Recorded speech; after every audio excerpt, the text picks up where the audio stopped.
welcome to all of those of you who have joined us for tonight's event, Zoom lecture on on the occasion of Srila Prabhupada's Disappearance Day. We're joined by His Holiness Krishna Kshetra Swami, and without any further ado, I would like to hand over to him. The stage is yours. The stage, Hare Krishna. Thank you, Prabhu.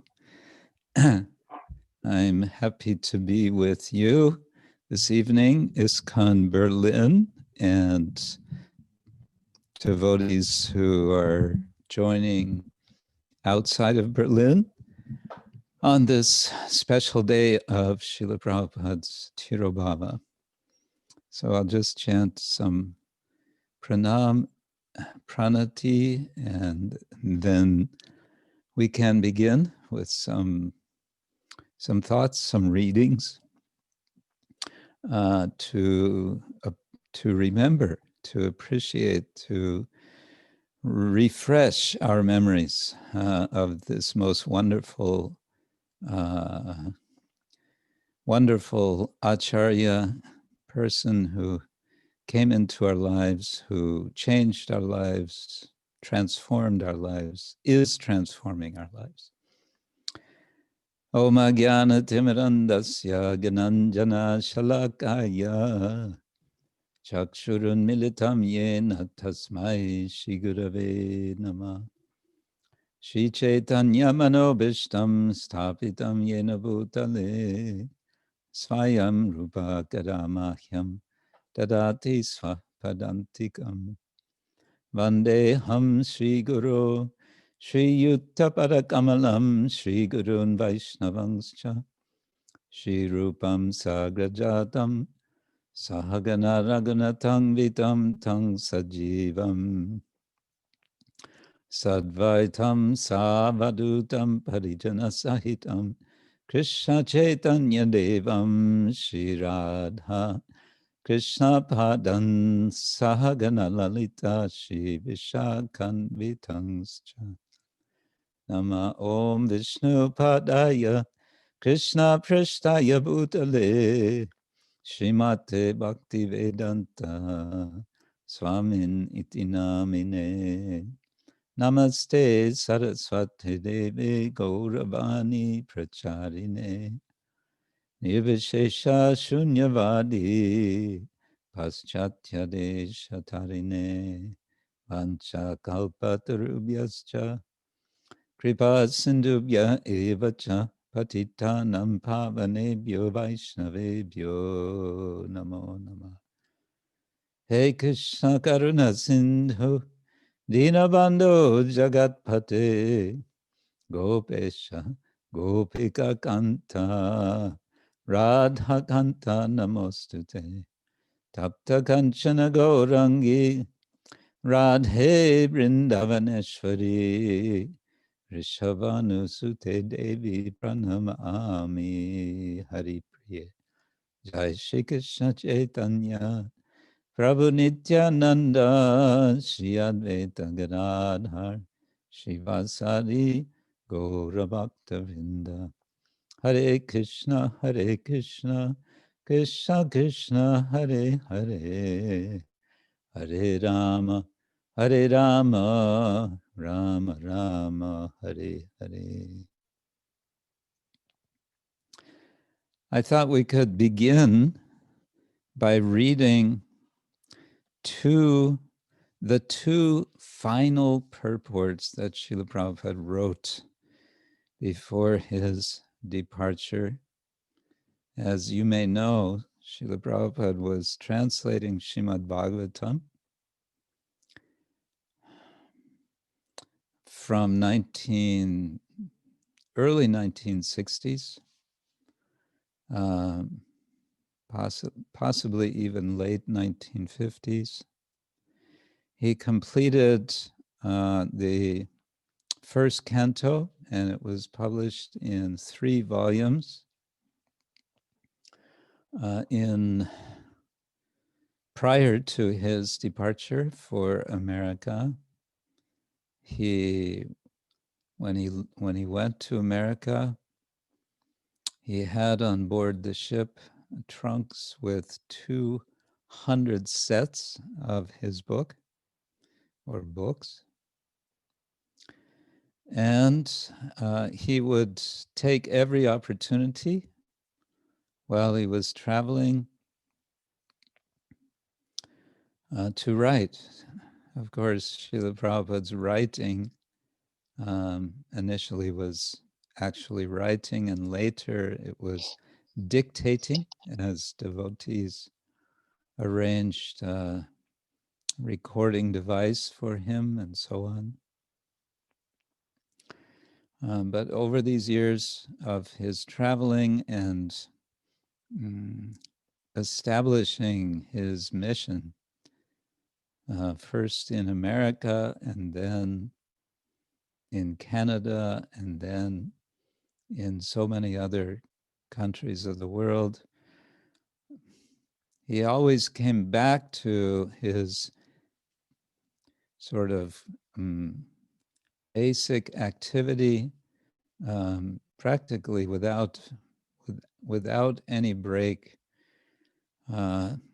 Every night or every early morning, he would sit down and he would proceed with his translation of Srimad Bhagavatam and, of course, then Chaitanya Charitamrita and other books. His final translation and commentary prior, very close to his departure in Vrindavan, was Srimad Bhagavatam, Canto 10, Chapter 13, Brahma stealing the boys and calves. And we're all familiar with that very special pastime of the Lord.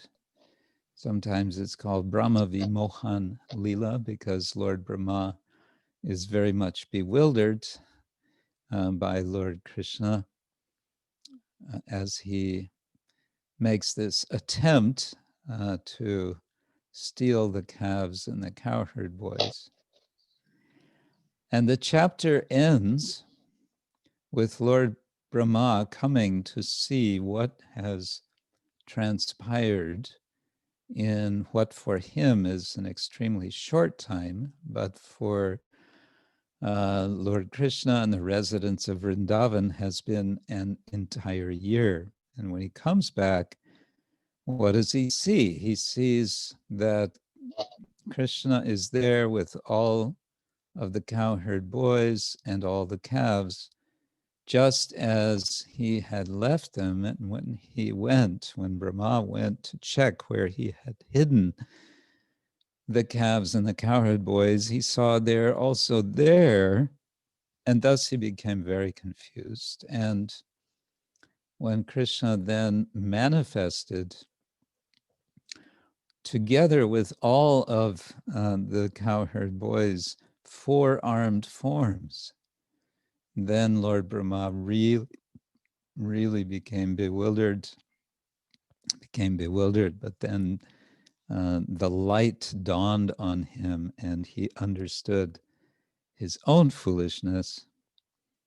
And then Shukadeva Goswami tells us in verse 63 of this chapter, Uttayotaya Krishnasya Chirasya Padayo Patan Aste Mahitvang Prak Drishtam Smritva Puna, rising and falling again and again at the lotus feet of Lord Krishna for a long time.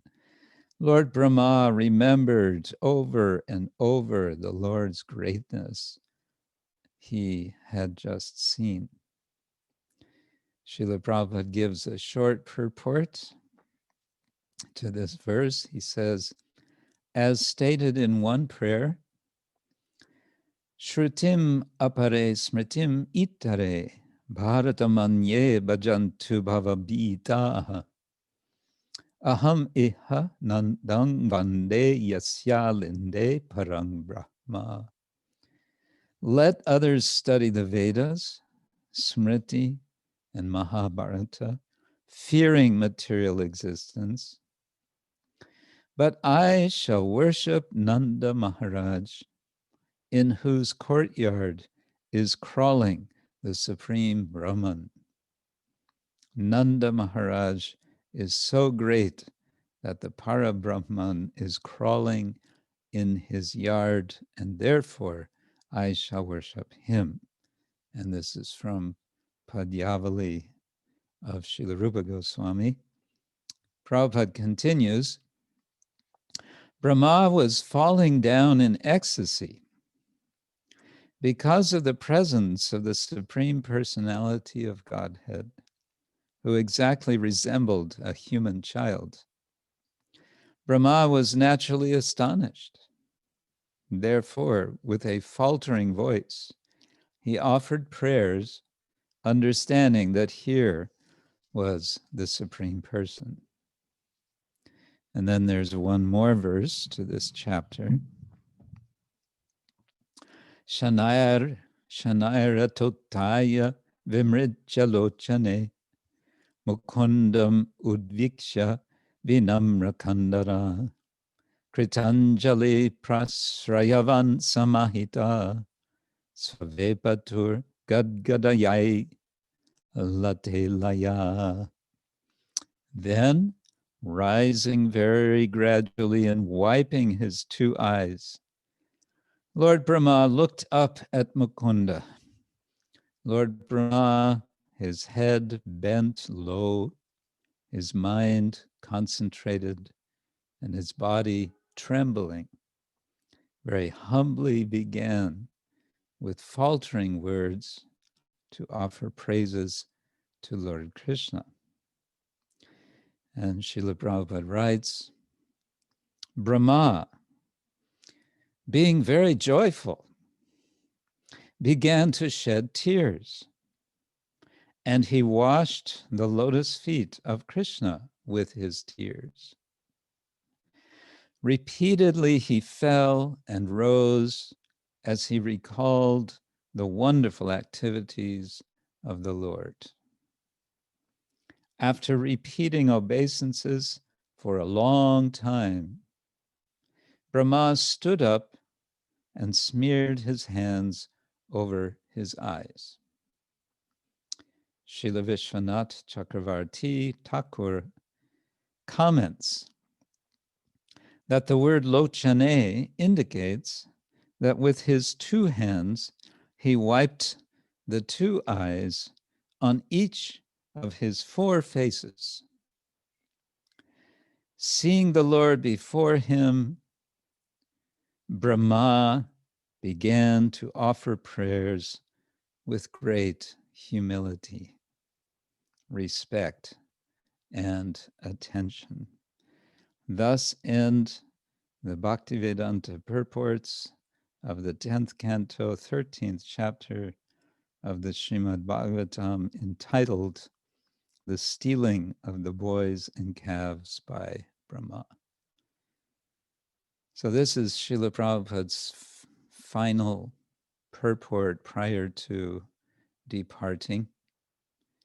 And it ends with this sentence, seeing the Lord before him, Brahma began to offer prayers with great humility, respect, and attention. So this feeling of Lord Brahma, which is very intense, it's a joyful feeling, he points out, so much so that tears are coming from his eyes, I think is a very significant moment of describing the Lord's pastimes that Srila Prabhupada leaves us with. He leaves us with this, but of course, we want to say that he doesn't really leave us.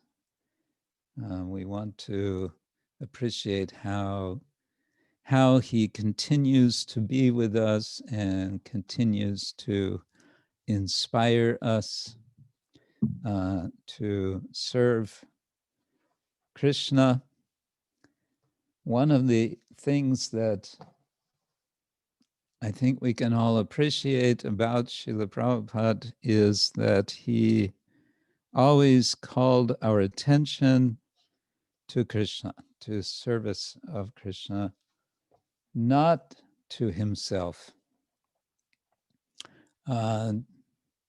Maybe 3 days ago, I was interviewed for the third time by one writer in India. I was introduced to him in India this last February or March, February, I think, in Delhi, to speak with him because he's been commissioned to write a book on ISKCON. He's a fairly known author. His name is Amit Kapoor, and I believe he's writing for, his book is going to be published by Penguin. So it's going to be a very widely read book, I'm sure. So he's interviewing several devotees, and he has asked me to answer questions of his 3 times now. And he said this last time, he said, this is becoming so fascinating. I'm becoming more and more fascinated with this whole story. Because one thing I see is that Prabhupada is not like, he's very different from these gurus that we usually see. There are some quite prominent gurus in India today. They're very popular. Sometimes they're called God men because either they or their followers identify them as God himself. We know, of course, Srila Prabhupada was very emphatic that we are a servant of God, all of us. And so he always put Krishna in the front. So anyway, this Amit was saying this is quite remarkable. So it'll be something I think he'll be highlighting in his book. I thought we could look at some remembrance of Srila Prabhupada by, well, first by one gentleman in Vrindavan, the late Shriman Gopal Chandra Ghosh. I had the good fortune to meet and speak with Gopal Chandra Ghosh in 2001. At that time, he was in charge of the Vrindavan Research Institute. Very sweet person. It's mentioned here. I'm taking this from very nice compilation that was done by Mula Prakriti Devi Dasi, our Srila Prabhupada, a friend to all.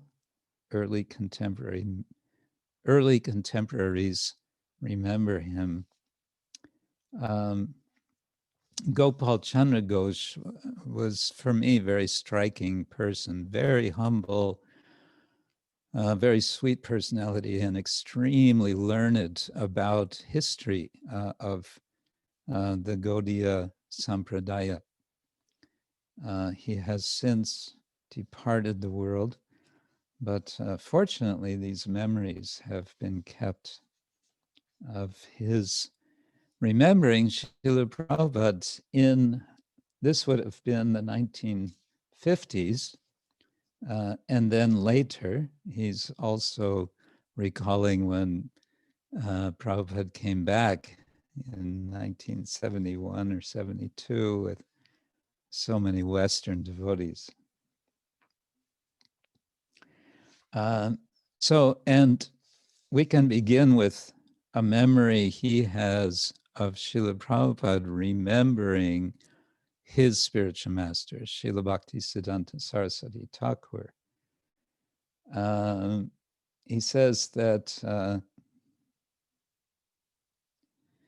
Srila Prabhupada had been not well. He had been somewhat ill, and he had been keeping himself very, very much wrapped up in blankets and so on. But now he said he is better. He was happy. He was healthy. He was writing again. And he confirmed to Gopal Ghoshji, yes, I am feeling better now. And then Prabhupada told him, at night, my Prabhupada came in my dream. He encouraged me, saying, you do work like Narottam Thakur, like Srinivasa Acharya, and like Vishwanath Chakravarti Thakur. Gopal Ghosh refers to our Srila Prabhupada as Swami Maharaj, as he would also be referred to by Srila Prabhupada's godbrothers, because his sannyas name was Swami, as opposed to Puri or Tirtha or so many other names. He was Swami Maharaj. So some devotees mistakenly think this is somehow a disrespectful way of referring to him, but it's not at all disrespectful. So Swami Maharaj told me joyfully, I have received mercy from my Guru Deva. He blessed me and has given me power. I was too much anxious for the Bhagavata Commentary. Now, it's not clear what Prabhupada is saying there. It seems Prabhupada was anxious about whether he was doing it properly or whether he would complete it. In any case, that's all he says. He said, now he's quoting Srila Bhaktisiddhanta Thakur. He says, you just write and all 6 Goswamis will help you.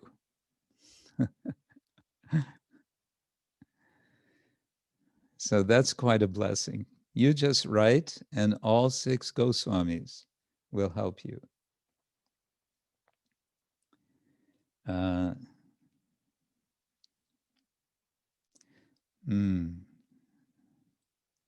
Let's see, there was something more. Oh yes, then in the next paragraph, another vision Prabhupada had.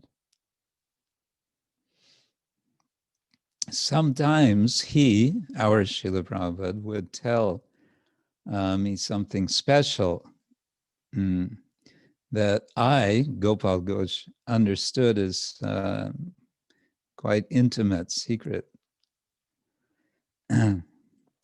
He said, I saw him one day, I was visiting, and he was chanting Harinam very deeply, and I saw tears coming from his eyes.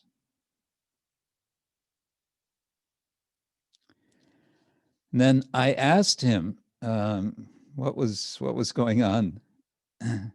First, he wouldn't say anything, and then he said that he had received a visit the night before.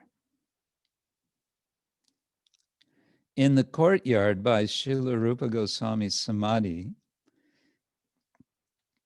he saw some very beautiful persons. One was wearing only kopin and was chanting a large tulsi mala around his neck. His eyes were large like lotus flowers, and he was extremely effulgent. Also coming there was another personality, dressed similarly, but older and taller, very kindly to him. Behind them was a much younger sadhu whose beauty and sweetness were captivating. Swami Maharaj told me they were Srila Rupa Goswami, Srila Sanatan Goswami, and guess who?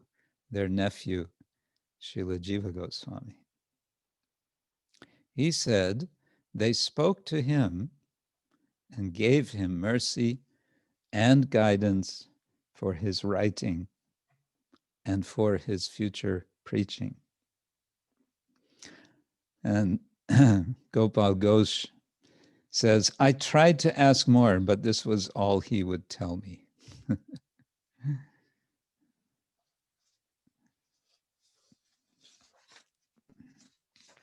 A couple of more remembrances from Gopal Ghosh Prabhu. He says, I was not in Mathura when he, that is our Srila Prabhupada, took sannyas initiation. He came one evening back to Vrindavan, I guess, wearing red cloth. I said, Maharaj, today you've changed your dress. Yes, he said very gravely, today I have accepted the sannyas order from Srila Keshava Maharaj.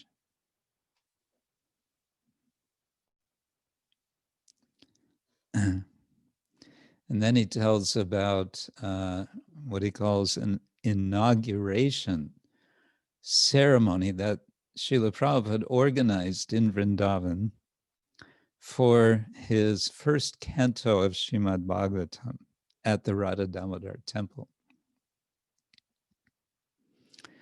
Srila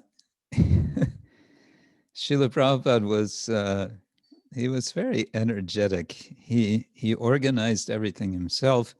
He invited and was able to get the governor of Uttar Pradesh to come to this event. Some senior Gaudiya Math persons also came.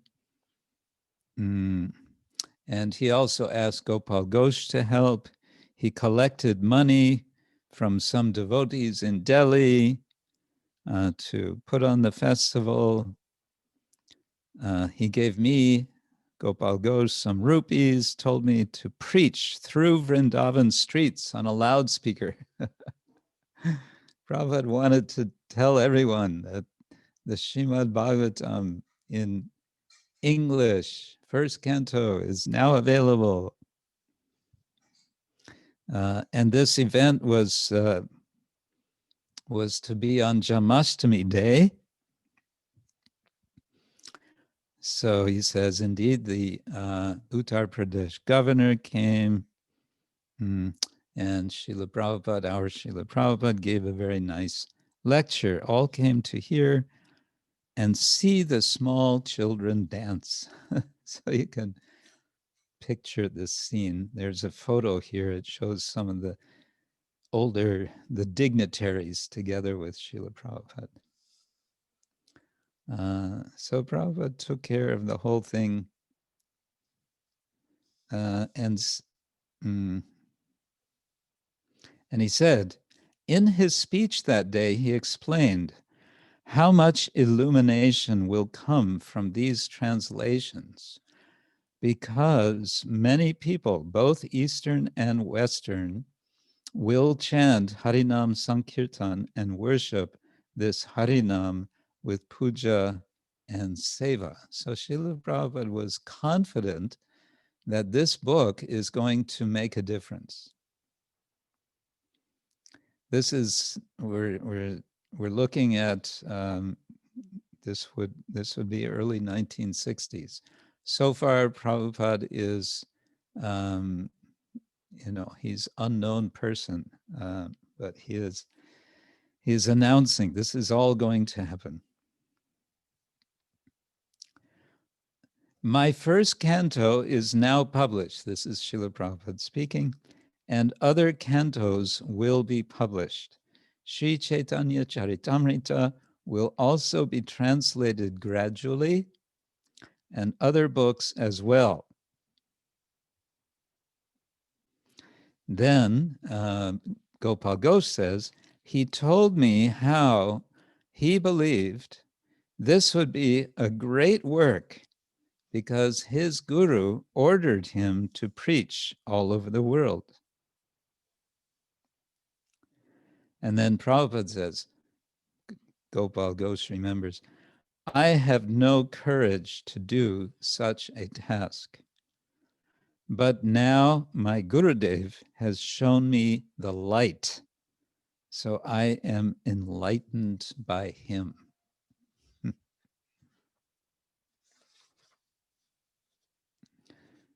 And another incident he remembers.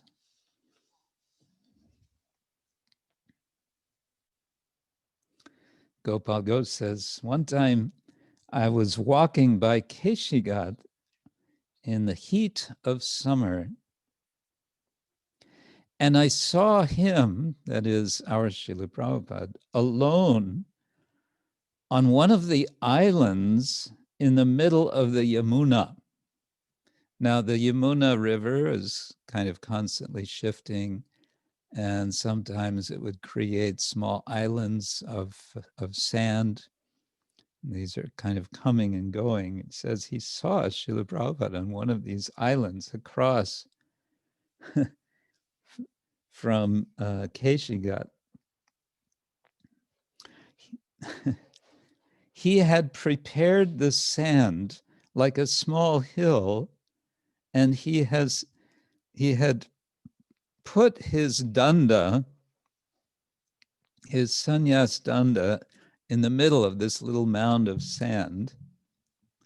And then he was circumambulating that little hill, chanting Hare Krishna and Hari Bol, joyful like a child. Gopal Ghosh says, I could see that he was absorbed in spiritual ecstasy. Another time I also saw him performing Sankirtan, chanting and dancing near that same place along with 3 or 4 persons. When I called greetings to him, he said, this is Prabhupada replying to Gopal Ghosh, we are wandering in great happiness on the bank of the Yamuna.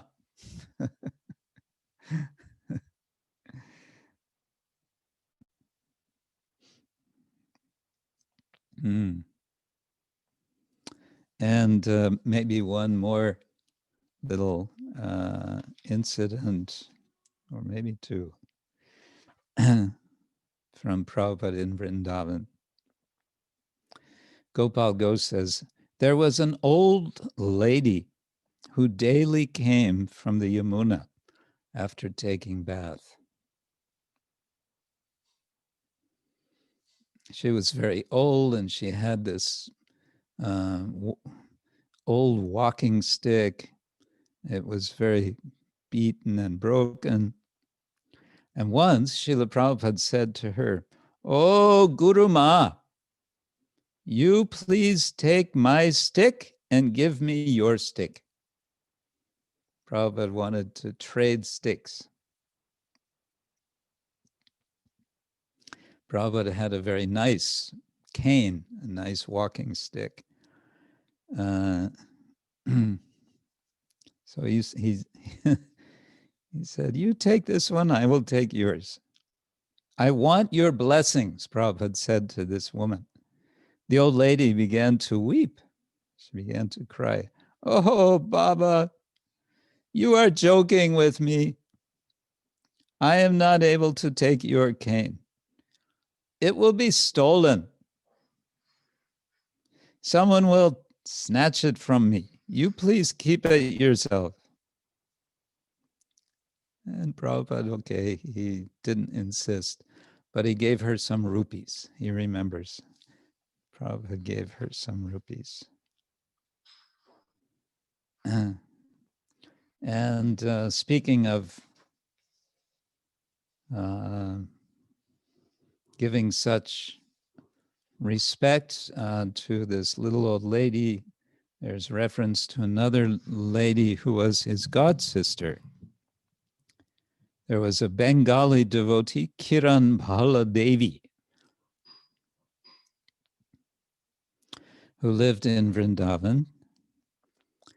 She had been in Bagh Bazar in Calcutta, before that Mayapur, and she had sold whatever she had. Typically, ladies in India, you'll see they'll have ornaments, and especially in the villages, silver, maybe gold ornaments. That's the wealth of the family, is worn on the body of the woman. She sold all of that. And she had been a widow for 16 years in Vrindavan, and she lived in a small hut in what he calls the Gopinath district. And she would beg on the steps of the Govindaji temple. So Gopal Ghosh says, I noticed Srila Prabhupada would always give her some Lakshmi, fruits, and grains. And he would gently ask her, you are quite well? Your bhajan is good? And she would say, brother, you please bless me so I shall leave my body in Vrindavan. And then he reports that in May of 1978, we admitted her in the Ramakrishna Hospital, and she expired always chanting Harinam and not depending on any rich person. So that means she left successfully in Vrindavan because Ramakrishna Mission Hospital is in Vrindavan. Well, on and on, a whole book full of memories of Prabhupada before he went west. But now I would like to share some memories of Shyamasundar Prabhu. Some of you may have already read. This is Chasing Rhinos with the Swami in Volume 2. And I met Shyamasundar Prabhu in Mumbai in March. He signed my copy of the book. And he told me things which you can also read in the book, but it was very sweet just hearing him speak about his memories of being with Srila Prabhupada so much. Something that Shyamasundar emphasizes throughout his books. There are 2 volumes. There's a 3rd volume coming. He said it's actually already done, ready to be printed. Is what a spirit of adventure it was to be with Prabhupada. It was always an adventure. Each day was a new adventure, a new surprise, something unexpected and something exciting. It was always fun. He said it was always fun to be with Srila Prabhupada. It was, and he says also in the book how much Prabhupada would make him laugh. He had a particular relationship with Prabhupada of, a certain, I guess, hasya rasa. And he says sometimes Prabhupada would say something and then he would look over, sort of a side glance to Shyamasundar, like making an inside joke. So that relationship was there. But I thought it's nice to remember the adventures of Srila Prabhupada and Shyamasundar and one other devotee whose name I'm forgetting, not Aruna, another devotee in Moscow, particularly because I think it connects to, in a sort of indirect way, but it connects to Berlin, because of course Berlin has been a divided city with the famous or infamous Berlin Wall. And of course, I remember the time when the wall was very much a reality, and we would make visits on the other side of the wall, going through Checkpoint Charlie. So all of that, you can say the change that comes, the political change, massively significant, globally significant change that happens in 1989. We can say it began in 1971. And Shyamasundar says as much. He says, Prabhupada arrived in Russia in on June 20th, 1971, and the short time he spent there could rightly be called 5 days that changed the world.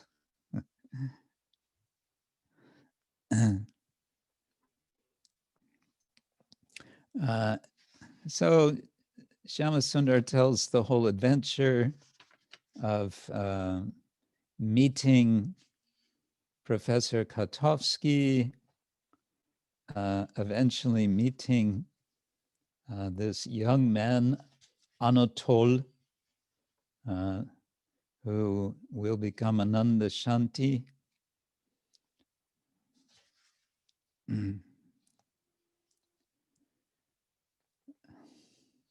So I'll jump to his meeting with Professor Kotovsky.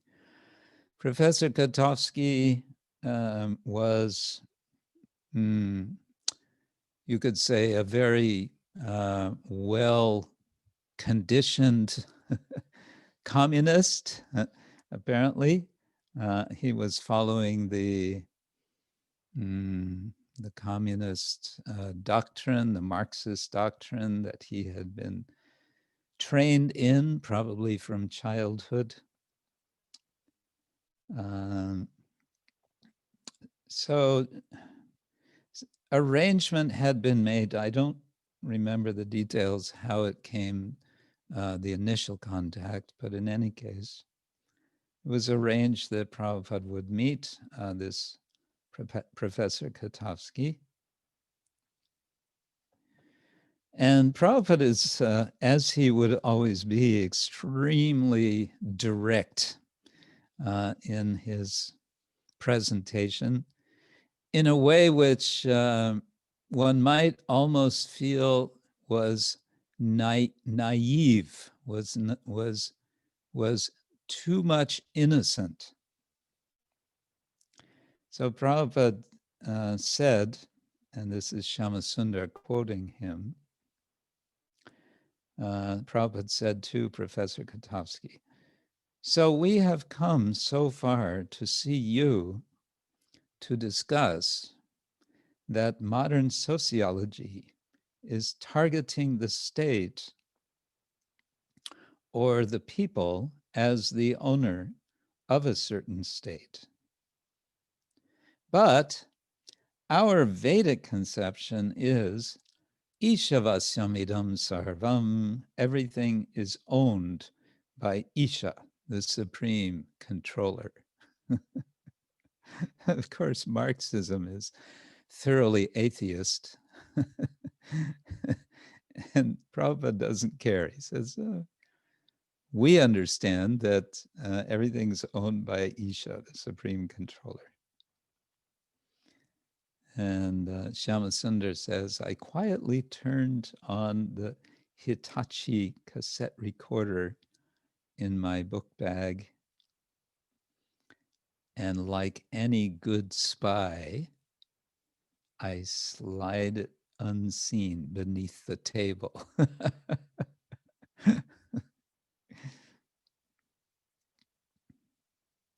And then Prabhupada goes on, he says, the other day, I was reading in the paper, the newspaper, Moscow News. There was a Congress, Communist Congress, and the president declared that, quote, we are ready to get others' experience to improve. So Srila Prabhupada takes this as an invitation. So here I am, I'm ready to help. He said, so I think the Vedic conception of socialism or communism will much improve the idea of communism, just like we are thinking in terms of human beings, the socialist state, that nobody should starve, everyone must have his food. And then he goes on to tell about the what he calls the Vedic conception of the Grihastha, that the Grihastha, the householder, should see that even a lizard or a snake living in the house should not starve. So here is this professor, you know, like Prabhupada would say sometimes, big professor. Here's this professor, you know, concerned about communism, socialisms, the Union of Soviet Social Republics, and so on. And here's Prabhupada talking about feeding lizards and snakes.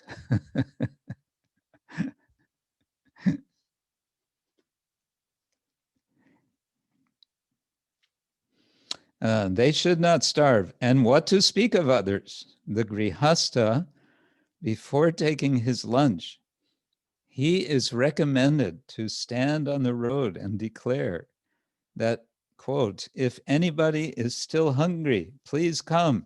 Food is ready. Then, if there is no response, then the proprietor takes his lunch.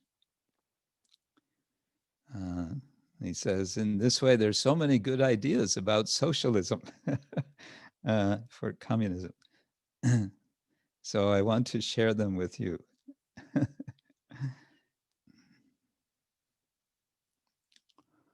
And Kartovsky is, you know, he's kind of standoffish person. He says, yes, here we are very interested in this kind of history of old God, he says. And then Prabhupada just kind of ignores that comment and goes on to speak about Varnashram. And Katovsky says, but all this has changed now. And Prabhupada says, again, just straightforward, yes, but we want to revive the best from the original idea. And he goes on to talk about Varnashram.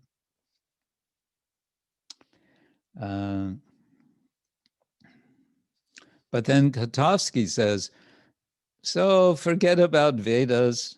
Our approach is we don't believe in anything without argument. Okay, Prabhupada says, argument is allowed, but not with a challenging spirit. And then he says, just like cow dung, you are familiar, you are thinking it is dirty, but Veda says it is pure. And science also says it is disinfectant. So why don't you accept? You are pursuing Lenin consciousness. We are trying to understand Krishna consciousness. Both are historical personalities. Both are telling us to surrender. Our life is by surrender, is it not? So like this, Prabhupada was being quite straightforward in his presentation.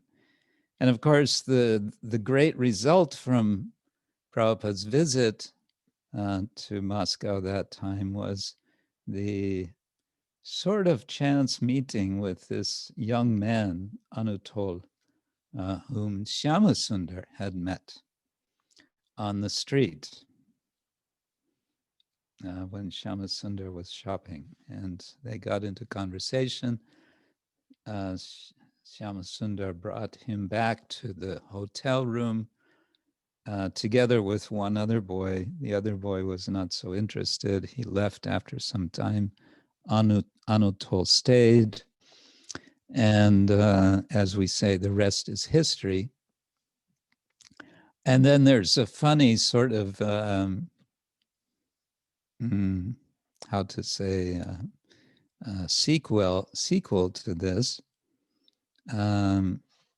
What is her name now? Just slipping my mind. Eventually, Srila Prabhupada arranges for him to be married by, what's her name? This French devotee who had resolved not to marry. And the last place she would want to go would be to Russia. And Prabhupada asked her, how would you like to go to Moscow and marry this boy? And she said, yes, okay. Such power Prabhupada had. Yes. Well, this was so many years ago, and here we are in the year 2020. And on the day of the departure, the tirobhava of the Acharya, it's good, I believe, to look back on his legacy and to look forward, to be thinking, how do we carry that legacy forward? What is it that we can do to carry what the gift that we have received, and to carry it to others? I just read, one devotee called attention to a nice comment that His Holiness Sachinandan Swami made 1 or 2 days ago. Srila Prabhupada, he said, is like the North Star, Dhruva. The stars are all moving. You cannot orient yourself to them if you're in the middle of the ocean. But there is one star that you can orient yourself to, and that is the North Star, because it is fixed. All the other stars are rotating around it. And of course, Dhruva refers to the person, Dhruva Maharaj, whose planet this is, but also the word Dhruva means fixed. So Srila Prabhupada is this fixed star, and yet this fixed star who is Srila Prabhupada, what is he doing? He is pointing us to Krishna, the Supreme Personality of Godhead, who is, we can say in one sense, anything but fixed. He is restless. He is always, he's always moving. He's always doing unexpected things. And that Lord is our Lord, whom we are taking shelter of. And that is the great challenge that Srila Prabhupada has given us, to take shelter of and to give shelter. And so we can also be reminded, as we do every time we chant Srila Prabhupada's pranam mantras, the second one, Namaste Saraswati Devi, Gauravani Pracharine Nirvishesha Shunyavadi Paschatya Desha Tarine. Srila Prabhupada himself composed this mantra to describe his mission of Nirvishesha Shunyavada Paschatya Desha Tarin. He is delivering, literally it's saying Tarine, unto the one who delivers. A Tarin is one who crosses. Tarine, unto the one who crosses or brings across. Paschatya Desha, to Western lands, but of course his Western lands ended up including also Eastern lands, including former Soviet Union, including China. Although Prabhupada didn't personally go to China, he went to Hong Kong, which is a kind of gateway into China. But Nirvishesha Shunyavada Paschatya Desha, delivering from Nirvishesha and Shunyavada. The depth to which the world is absorbed in what Prabhupada called impersonalism, Nirvishesha, and Shunyavada, voidism, is hard to comprehend. The devotees in New York were wondering, why is it that Srila Prabhupada is always talking about these nirvishesh, these mayavadis? They thought he seems to be holding some grudge about some obscure philosophers in India. Until they realized that no, Srila Prabhupada was speaking about themselves. And so this is also for us to be aware of as we look at ourselves, that we are, we want to make sure that we are not ourselves overcome by nirvishesha shunyavada, that we can ourselves understand the personality of Godhead, and with the personality of Godhead, the personality of the personhood of all there is, of all of Krishna's creation. That way we can understand Prabhupada's message and be able to communicate it effectively to everyone, so that everyone can join in the festival which Srila Prabhupada was celebrating in Vrindavan on a sand island in the middle of the Yamuna, dancing around his danda. We can perhaps end with that image of Srila Prabhupada dancing and chanting, dancing around his danda in the middle of the island, in the middle of the Yamuna, and chanting Hare Krishna in anticipation that we would be joining him, and that more and more, and eventually the whole world would be joining in this endless festival of Krishna Bhakti. Srila Prabhupada ki jai. Hare Krishna. Yes, Mandakini. I see now the reference here from Dear Ali. Mandakini, it was who Srila Prabhupada arranged to marry Ananda Shanti Prabhu. Thank you very much, So, Maharaj, Hare for Krishna. this wonderful presentation. I see there are 65 participants. I don't know if anyone has a question or a remark or anything, but if usually I tell people to unmute themselves and speak, but with 64 people, it might become a bit chaotic. So, but I don't have an alternative solution. So maybe if anyone has a question, we still might have some minutes. Yeah, just unmute yourselves or type it into the chat box. Munindragana Prabhu has a question, and I can see somebody. Hare Krishna Guru Maharaj. You have to go closer to the microphone, I think. If you can come close to the microphone. Hare Krishna Guru Maharaj, my obeisance is to Lotus feet. Thank you very much for your nice lecture. Jai Srila Prabhupada. Guru Maharaj, I would like to ask you humbly,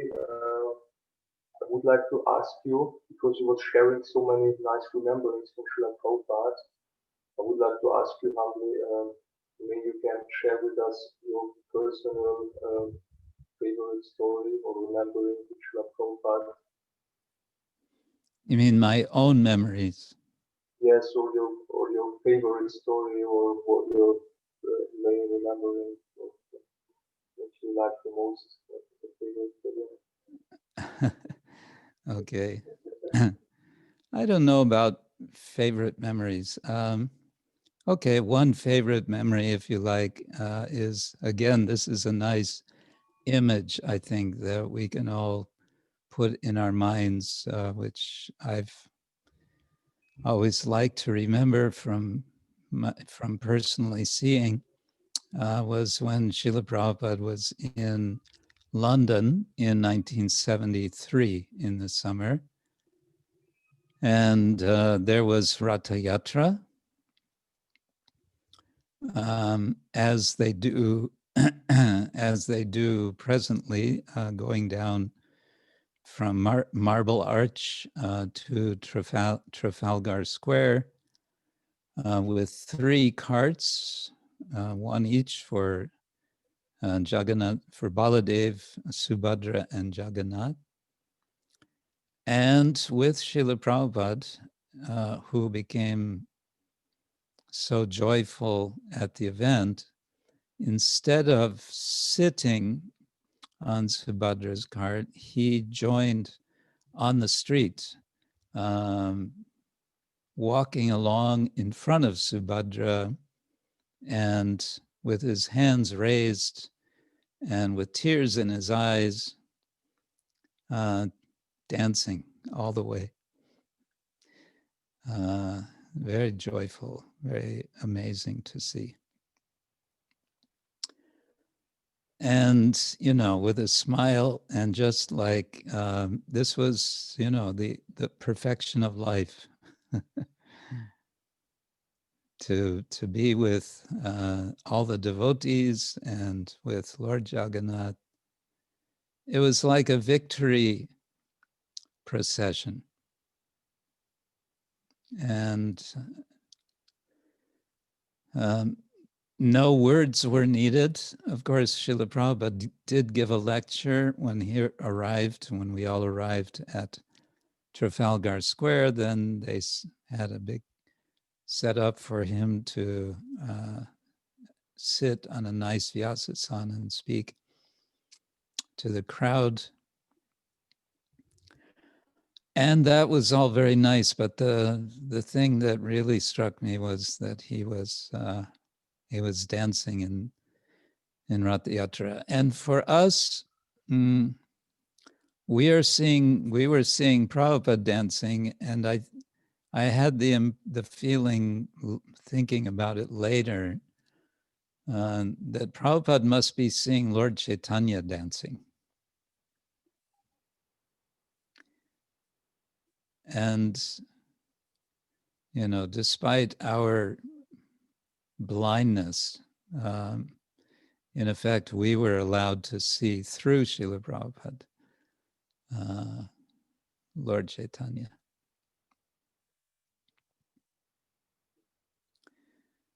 Yeah. Hare Krishna. Thank you very much. Hare Krishna. Yes, I think, is it Eva wants to ask something? Oh, I thought you were raising hand. Okay. So if Okay. anyone has a question, they still have the chance to unmute themselves now and say something briefly. You Otherwise, have a chance. Hare Krishna. otherwise we'd be concluding the evening. It's nice, you know, as far as memories go, as I'm sure most of you know, there are so many interviews, recordings of devotees, their memories of Srila Prabhupada. And you can find them on YouTube now. So there have been, I heard recently there are now some 53 books different devotees have written about Srila Prabhupada. So, of course, Prabhupada wants us to read his books. And that's as it should be. But we also like to read about him.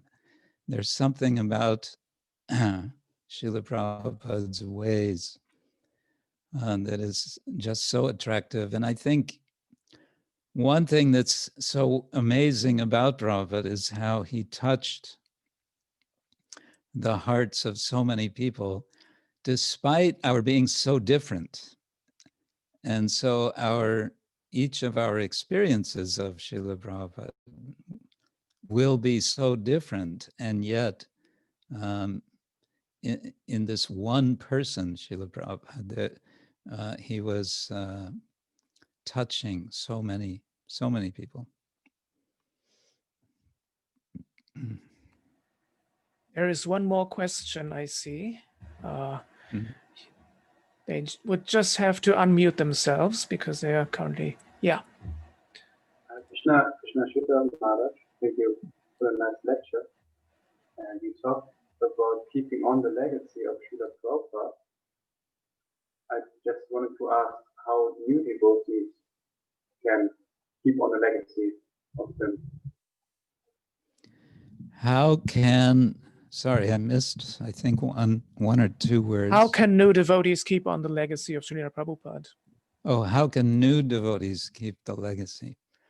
Yeah, first thing is read about and hear about, and also hear directly lectures of Srila Prabhupada. There's so many recordings, his lectures, his conversations, to imbibe his spirit, I think is so, it's so valuable just to listen to him. The sound of his voice, the sense of urgency, the utter conviction. I mean, the depth of Srila Prabhupada's conviction, you know, we can sort of absorb that, whether we are new devotees or not so new devotees or old dinosaur devotees like me, we can always benefit. We can always benefit from hearing, but also reading about and getting a sense of how much Prabhupada wanted to establish a functioning mission that would carry on. And also to imbibe a sense of, well, a sense of courage. Srila Prabhupada was encouraging. We heard a few days ago from my godbrother Kripa Moy Prabhu, the word encouraging means giving courage. Srila Prabhupada was always giving courage, and one thing he would do again and again was to send devotees to different places to start preaching centers, to start temples. These were, I mean, everyone was a very young devotee when Srila Prabhupada was present. At most someone would be with him for the time he had been preaching, but basically everyone was very young. But Prabhupada would give so much responsibility and say, just take my teaching and go and preach. And then they would do it. And every town and village, this was the spirit. Just, whatever you think you have to do where you are, his mood was, well, just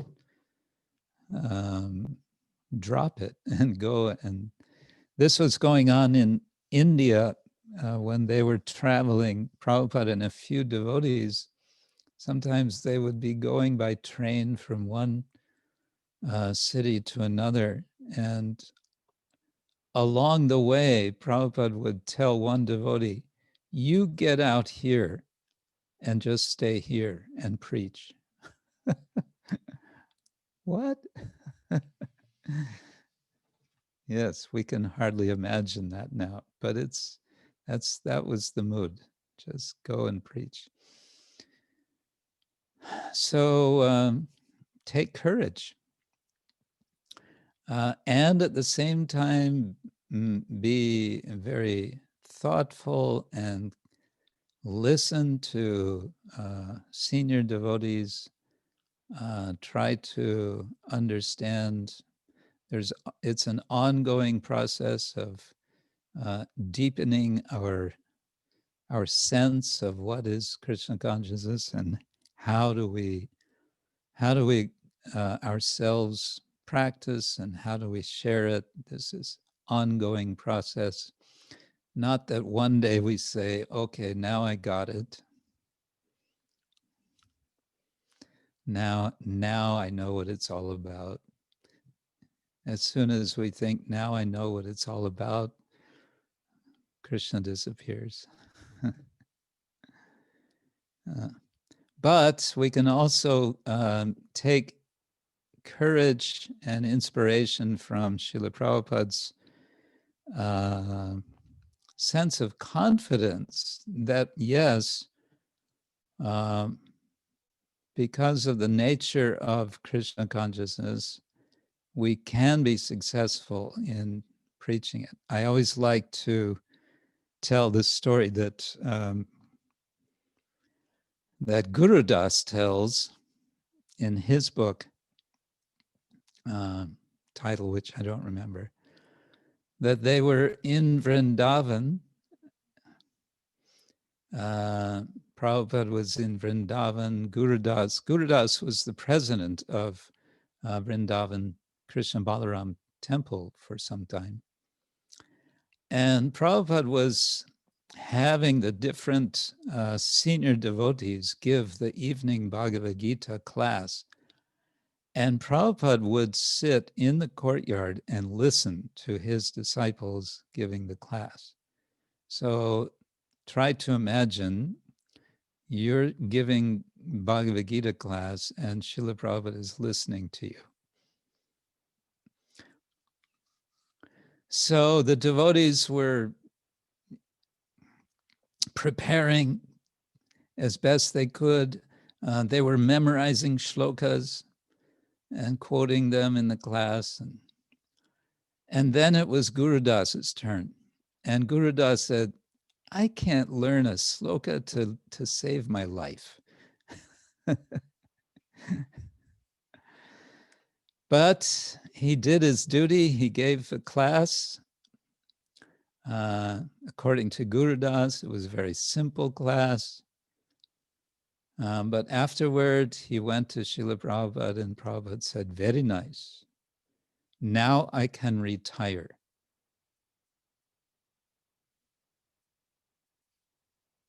And Gurudas said, well, how, what are you saying? And Prabhupada said, and Pishima liked your class also. Pishima is Prabhupada's sister. Pishima did not understand English. And Gurudas said, but Pishima doesn't understand English. And Prabhupada said, no, she could understand, and she said it was very good. And so now I can retire. And Prabhupada said 3 times to him, after he gave this very simple class, he said, now I can retire. Meaning, he felt that his devotees were becoming qualified to carry the legacy. So that's what we have to do. That's our task.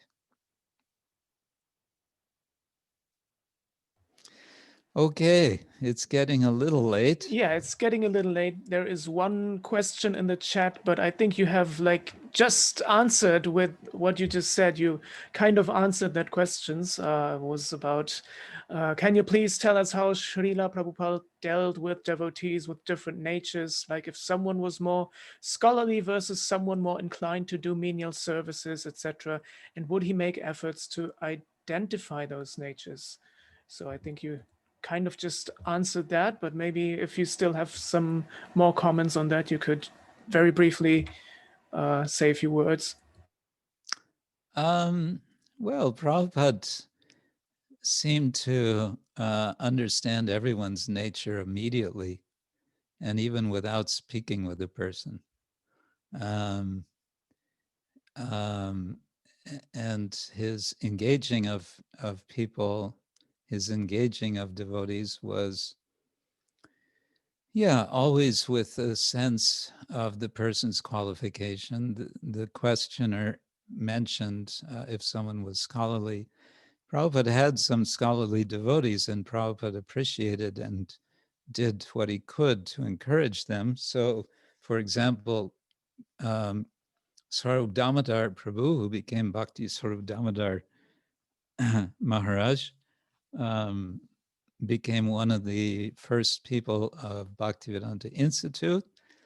And Srila Prabhupada would always encourage him with that, and he would always refer to him. We have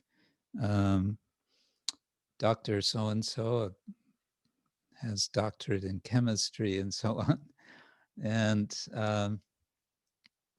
Ravindra Swarup Prabhu, he encouraged also, and some others. And if it didn't matter, I mean, this was not, for Prabhupada, this didn't mean that this devotee was more qualified spiritually. It just meant everybody can do a service, whatever it is. And Prabhupada caught that one time when some devotees were kind of saying, well, the real service is distributing Prabhupada's books, because that's what he said. Prabhupada said, no, every service matters. Every service is service to Krishna.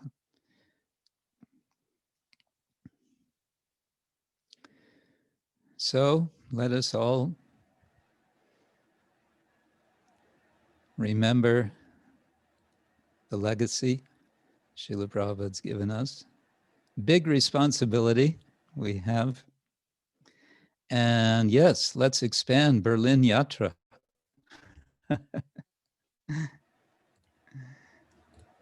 Thank you very much, Maharaj, for these wonderful concluding words and for your nice presentation. And thanks to all of those devotees, those dozens of devotees who've joined us from not only Germany, but also from many other countries, and many whom I have not seen before at any of our Zoom lectures. Thank you for being here for the first time, or for being a recurring or returning participant in our Zoom lecture. And Maharaj, we hope that we can hear from you very soon again. It's always nice to have you.